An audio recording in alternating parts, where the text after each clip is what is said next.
Salam sepak bola, teman-teman netizen atau warganet yang saya hormati semuanya. Welcome back ke konten terbaru dari channel YouTube Triple B. Dan di konten kedua hari ini, saya ingin memberikan analisa dari pertandingan besar di Liga 1 antara Persebaya Surabaya versus PSM Makassar, yang berakhir untuk kemenangan PSM Makassar dengan skor 0-1.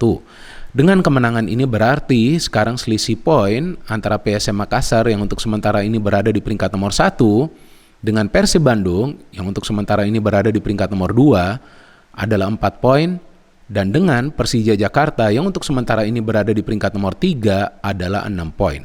Dan dengan kemenangan ini juga berarti PSM Makassar telah berhasil meraih kemenangan 6 kali secara berturut-turut, teman-teman, setelah sebelumnya mereka kalah lawan Persija Jakarta. Yang saya ingat, teman-teman, di pertengahan musim hanya Persija, Persib, dan juga Bali ya yang bisa meraih kemenangan beberapa kali secara berturut-turut. Tapi mereka hanya bisa meraih 5 kali kemenangan secara berturut-turut. Namun PSM Makassar telah berhasil meraih 6 kali kemenangan secara beruntun. Dan juga mereka kembali mencatat clean sheet. Bahkan penjaga gawang mereka, Riza Arya, telah 10 kali mencatat clean sheet karena dia memang merupakan pilihan utama di PSM Makassar di posisi penjaga gawang musim ini. Padahal usianya baru 22 tahun. Dan memang masih banyak pemain-pemain muda lainnya di PSM Makassar kan. Jadi memang tim ini dengan mengandalkan pemain-pemain muda bermain dengan level energi yang sangat tinggi. Seperti yang pernah saya jelaskan berkali-kali bahwa PSM Makassar adalah satu-satunya tim di Liga 1 yang bisa bermain dengan high tempo and fast passing. Jadi tempo tinggi dan juga passing-passing yang cepat selama 90 menit jalannya pertandingan. Maka itu kita jarang melihat para pemain PSM Makassar itu tampak lelah di atas lapangan. Mereka selalu fight, pantang menyerah di setiap pertandingan mereka. Dan mereka juga sudah bisa menang lawan Persib Bandung di pertandingan away. Mereka bisa menang lagi di pertandingan away lawan Persebaya Surabaya. Sebelumnya memang mereka kalah lawan Persija Jakarta karena mereka berani bermain terbuka. Nah, di 2 pertandingan besar setelah lawan Persija Jakarta, lawan Persib, dan juga lawan Persebaya Surabaya, tampak jelas PSM Makassar bermain mengandalkan compact football. Jadi padat di tengah, rapat di belakang. Tapi ketika menguasai bola, maka mereka akan cepat membangun transisi positif ke arah pertahanan dari tim lawan. Bahkan yang saya hitung, teman-teman, para pemain PSM Makassar membutuhkan waktu kurang lebih atau sekitar 11 detik untuk merancang sebuah proses transisi positif yang cepat. Dan sebetulnya Persebaya Surabaya juga bermain bagus di pertandingan ini. Cuma sayangnya para pemain mereka ketika mendapatkan peluang tidak bisa melakukan finishing. Terlepas dari performa penjaga gawang PSM Makassar Riza Arya yang bermain bagus di pertandingan ini, tapi juga ada 2 atau 3 peluang dari para pemain Persebaya Surabaya itu yang melenceng. Jadi sebetulnya di sebuah pertandingan sepak bola kan yang penting bukan saja untuk bertahan secara benar dan baik, kemudian merancang sebuah proses serangan dengan rapi, tapi juga ketika sudah membangun serangan dengan rapi harus bisa create chances, menciptakan peluang dan tentunya mencetak gol. Nah, dari Persebaya Surabaya saya juga tidak melihat banyak peluang dari para pemain mereka, meskipun secara permainan mereka lah yang mendominasi jalannya pertandingan. Betul kan, ball possession juga mereka unggul. Dari segi mereka memberikan passing ke ruang pertahanan dari PSM Makassar juga unggul, tapi peluangnya juga agak banyak. Kemudian ketika mendapatkan peluang, tidak bisa melakukan finishing. Sedangkan dari PSM Makassar, seperti yang tadi saya jelaskan, mereka menunggu, sabar, cari momen, bangun counter yang cepat, kemudian cepat melepaskan tendangan ketika mereka sudah dekat ke kotak penalti pertahanan dari Persebaya Surabaya. Maka itu peluang pertama dari PSM Makassar kan seperti itu tuh, dari Yakob Sayuri kalau nggak salah kan.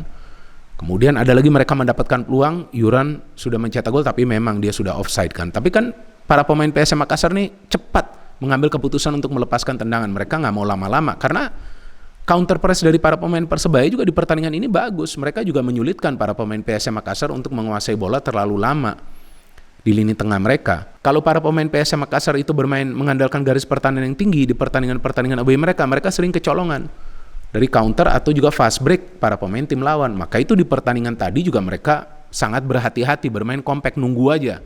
Dan saya melihat peran dari Yuran dan juga Erwin Gutawa sangat krusial di lini pertahanan dari PSM Makassar. Wah, apalagi tuh si Erwin Gutawa, ketika dia sekali itu dia blok yang ada shooting dilepaskan oleh Januar Ika kan, yang Januar Ika tuh sebetulnya sudah free. untung itu dia blok. Jadi bola itu gak mengarah ke gawang dari Reza Arya. Kemudian beberapa kali dia bisa memenangi duel, bahkan di babak kedua itu ketika Persebaya keluar all out dan para pemain PSM Makassar bisa merancang counter, dia juga ikut terlibat dalam proses membangun serangan. Nah, artinya apa? Sinergi antar lini dari PSM Makassar ini sudah mencair, teman-teman. Jadi setiap pemain yang punya kesempatan untuk maju dan mencari ruang terbuka akan mereka manfaatkan, apakah itu dalam proses counter atau juga dalam permainan terbuka. Maka itu Yuran juga sering terlibat dalam proses membangun serangan, dan ketika ada pemain dari lini pertahanan itu keluar akan ada cover dari pemain lain. Nah, itu yang sangat penting di pola permainan PSM Makassar. Jadi mereka benar-benar bermain rapat dan padat. Nah, ketika sudah rapat dan padat, tentu space-nya akan berkurang bagi para pemain tim lawan, meskipun masih bisa dicari oleh para pemain Persebaya kan, karena kan para pemain Persebaya ini bermain dengan passing game yang sangat menghibur. Kalau kita lihat passing-passing dari para pemain Persebaya itu tadi bagus banget. Dengan mengandalkan 5-6 kali passing sampai masuk ke ruang pertahanan dari PSM Makassar tuh sebetulnya sudah bagus. Cuma kesulitan mereka untuk bisa menembus pertahanan dari PSM Makassar. Maka itu sekali atau 2 kali juga mereka mengandalkan direct pass yang sebetulnya hampir juga menciptakan gol kan, ketika Januar Eka tuh dapat bola kalau nggak salah dari Altabala. Dari starting lineup memang Persebaya tidak bisa menurunkan Sho Yamamoto dan juga Paulo Victor dari awal ya, yang diberitakan cedera. Tapi di babak kedua ketika mereka masuk tampak lebih berbahaya serangan dari Persebaya. Dan mereka sebetulnya sudah benar-benar mendominasi jalannya pertandingan. Meskipun mereka masih kesulitan untuk menciptakan peluang. Tapi kemudian Bernardo Tavares melakukan counter strategi. Nah, dia menarik keluar Kenzo Nambu, dia memainkan Everton, kemudian dia menarik keluar Ramadan Sananta, dia memainkan Another Rehan Alif. Another Rehan Alif itu untuk menambah pressing di tengah. Kemudian Everton bermain di depan untuk menunggu bola. Jadi sepertinya PSM Makassar main dengan satu striker ketika Everton itu masuk. Tapi Everton ini kan punya skill individu yang bagus dan juga punya fisik yang kuat. Jadi ketika dia mendapatkan bola, pasti dia akan berupaya untuk melewati pemain dari Persebaya Surabaya. Dan kemudian ketika dia sudah lewati, biasanya nih dia memberikan crossing. Dia melewati pemain Persebaya, tampaknya Rizky Ridho, kemudian dia coba untuk memberikan passing. Ya, seperti biasa dia akan memberikan passing dulu karena dia kan nggak berhadapan langsung dengan penjaga gawang tim lawan. Tapi ketika dia memberikan passing itu ternyata terkena Alwi Slamet secara tidak sengaja dan bola berubah arah menjebol gawangnya sendiri. Nah, ketika sudah unggul itu memang Persebaya keluar all out, tapi serangan balik dari para pemain PSM Makassar nih, waduh, nggak ada obatnya. Lihat saja mereka justru kalau main counter nih sangat amat berbahaya. William Jan Plem nggak punya speed, tapi umpan-umpannya akurat. Ramadan Sananta memang nggak berkutik, tapi ya PSM Makassar punya skuad yang dalam. Jadi Bernardo Tavares masih bisa melakukan pergantian pemain. Dan sebaliknya dari Aji Santoso, dia sebetulnya sudah berupaya agar timnya meraih kemenangan karena banyak pemain ofensif yang dimainkan di babak kedua kan. Melakukan penyegaran, Januar Eka ditarik keluar, Denny Agus kalau nggak salah juga ditarik keluar. Tapi ya sebetulnya bisa saja Persebaya Surabaya juga mencetak gol ya. Ketika Victor tuh mendapatkan peluang kan dari Zé Valente lagi umpannya. Tapi ya itu performa dari Reza Arya ini lagi bagus. Reza Arya ini kalau menurut saya di pertandingan tadi ini man of the match ya. Ada 2-3 save yang krusial yang dia lakukan. Walaupun ya seperti yang tadi saya katakan gak banyak peluang dari Persebaya kan. Jadi memang pertandingan tadi seru banget teman-teman meskipun berlangsung ketat. Gak banyak peluang dari masing-masing tim ya. So it's a good win for PSM Makassar untuk sementara. Masih berada di peringkat nomor 1 di posisi puncak. Belum bisa digeser oleh Persib atau juga Persija Jakarta. Ya artinya nih akan semakin sengit ya persaingan jelang akhir musim dari Liga 1 nih teman-teman. Ya untuk sementara memang PSM Makassar lagi leading.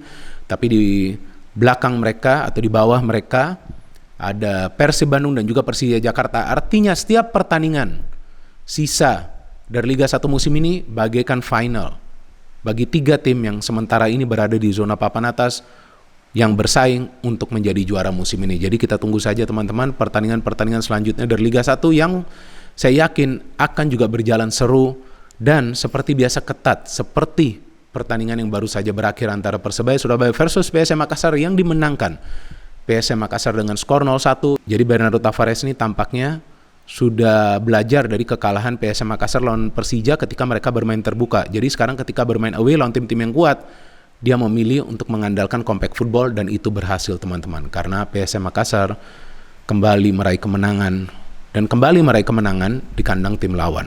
No hate, no politics, only football. Salam sepak bola.